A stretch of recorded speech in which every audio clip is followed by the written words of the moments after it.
के लिए कि बेटा ऐसा घर बनवाऊंगा, मेरे घर से आधे किलोमीटर पे रोड है, मैंने कसम खाया था बेटा कि मैं ऐसा घर बनवाऊंगा कि मेरा घर मकान रोड पे ही दिख जाएगा, रोड से दिख जाएगा और दिसंबर तक काम जो है वो कंप्लीट होगा। कई लोगों को मैं बुलाऊंगा ये दिखाने के लिए।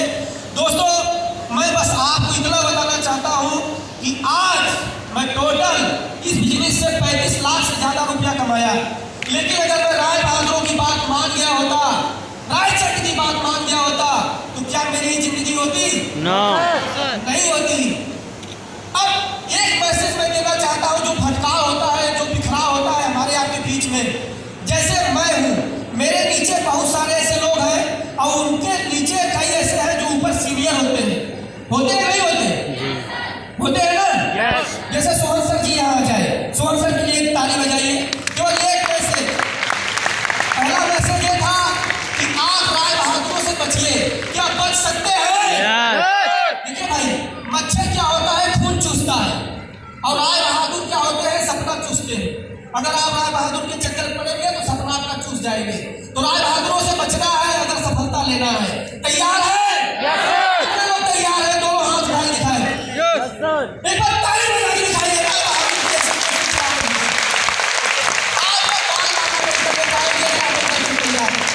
दूसरा मैसेज ये है, जैसे सोहन सर है, अब सोहन सर के पास कितने सर हमारे पास आप हैं, विजय सर हैं, सर हैं, वीरेंद्र सर हैं, सब ऊपर हमारे ओम प्रकाश सर जी हैं और हमारे महागुरु अमित मिश्रा सर हैं, विशेष सर हैं।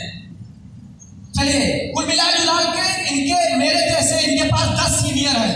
कितने सीनियर हैं? 10 सीनियर।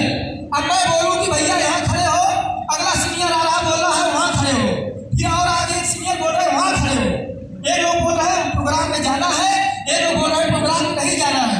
तो उस कंडीशन में क्या करेंगे? विचलित हो जाएंगे कि नहीं होंगे? बताओ भाई, बताओ। बहुत सारे लोगों का जीवन सीनियर की वजह से बर्बाद हो जाता है।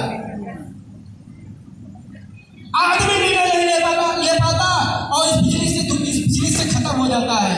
तो इसका उपाय क्या है? क्या आप तैयार हैं जानने के लिए? एक छोटी सी स्टोरी मैं बताऊंगा, एक छोटी सी स्टोरी आपको समझ में आ जाएगा। देखिए एक बार क्या था, एक बार एक गधा था और वो गधा जो है बहुत बीमार था, चला फिरा नहीं जा रहा था, थक चुका था, कमजोर हो चुका था। लेकिन एक ब्राह्मण ने उसको देखा और उसको दया आ गया, और जब दया आ गया तो उस गधे को उसने क्या किया? खिलाना पिलाना चालू किया, उसको तेल लगाना चालू किया। और उसके बाद जब वो मजबूत हुआ, जब वो सही हुआ, तो उसके ऊपर उसने एक सिस्टम तैयार किया, उसके ऊपर उसने एक मंदिर रखा। क्या रखा? मंदिर रख दिया। और मंदिर छोटा सा रखने के बाद तो क्या किया? वो द्वार जाता था, और जब लोग बाहर द्वार जब खोलते थे तो देखते थे कि गधा है, लेकिन गधा के ऊपर एक मंदिर है। तो लोग उसको मारना चाहते थे, लेकिन मंदिर की वजह से मारते नहीं थे। लोग लड्डू खिलाते थे, केला खिलाते थे और पैसा भी देते थे। अब ये प्रक्रिया चलना चालू हो गया। प्रक्रिया जब चलना चालू हुआ, 6 महीना 7 महीना 1 साल के बाद जब गधा खा पी के मोटा हो गया, तब उसको ये बात समझ में आया कि ये जो मंदिर है और ये जो मुझे ले जाता है, ये दोनों तो कौड़ी के हैं। सारा मेहनत मैं करता हूँ, धोता मैं हूँ, द्वार पे मैं जाता हूँ, और मेरी मेहनत का ये दोनों खा रहे हैं। तो गधा क्या किया? अपने माइंड को चेंज कर दिया और मंदिर सब अपने शरीर पर से गिरा दिया। और गिराने के बाद क्या किया कि बिना बताए पंडित के वो द्वार पे गया और 2 बार आवाज लगाया। और जैसे ही आवाज लगाता है और घर की मालकिन जब निकली डंडा लेके बड़ा सा, और देखा कि गधा सुबह चला रहा है, मालकिन का बड़ा कॉपी दिया था मैंने, 2 डंडा लगाया उसने। लगा दो। अब जब 2 डंडा लगाया गधे को, तो बात उसको समझ में नहीं आया कि क्यों डंडा लोग लगा रहे हैं। इसके पहले लोग केला खिलाते थे, तो सोचा कि हो सकता है कि ऐसा हुआ हो गया, दूसरे द्वार पे चलते हैं। जब दूसरे द्वार पे गया वहां भी वही हुआ, उस मालिक निकला फिर 2 डंडा लगाया, ऐसे ऐसे करके कई डंडे उसको पड़े। तब उसको ये समझ में आया कि आज क्या ऐसी बात हो गई जिसकी वजह से लोग मुझे डंडा लगा रहे हैं।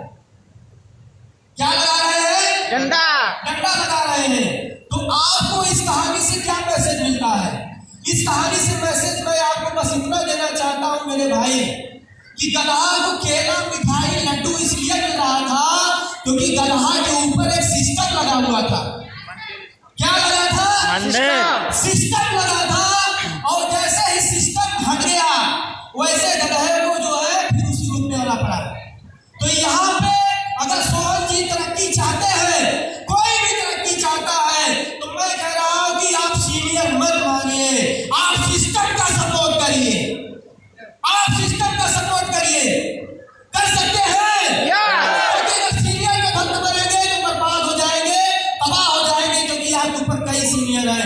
हमारे महागुरु जी श्याम सर, हमारे महागुरु जी डॉक्टर विजय मौर्य सर ने रोड मैप बिछा दिया है, सिस्टम तैयार कर दिया है।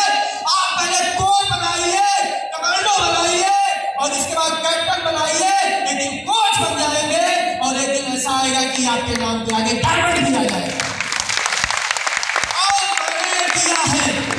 मैं आज रेड क्लब का सुल्तान बना हूं, आप भी बन सकते हैं। आप सिस्टम का सपोर्ट कर सकते हैं। तैयार है? बस 2 बातें याद रख के जाइएगा मेरी। पहला, राय बहादुर से बच जाइएगा और दूसरा, सिस्टम का सपोर्ट करिएगा। इस धरती पे कोई आपको माइक पैदा ही नहीं है जो आपको डायमंड बनने से रोके। कोई नहीं रोक सकता। अगर रुकेंगे तो स्वयं आप होंगे, स्वयं आप होंगे। बस इतना ही बताना चाहते हैं, एक मैसेज देना चाहते हैं। एक खामोशी मिजाज आपको जीने नहीं देंगी। अगर इस दौर में जीना है मेरे भाइयों तो सफलता का कोहराम मचाना।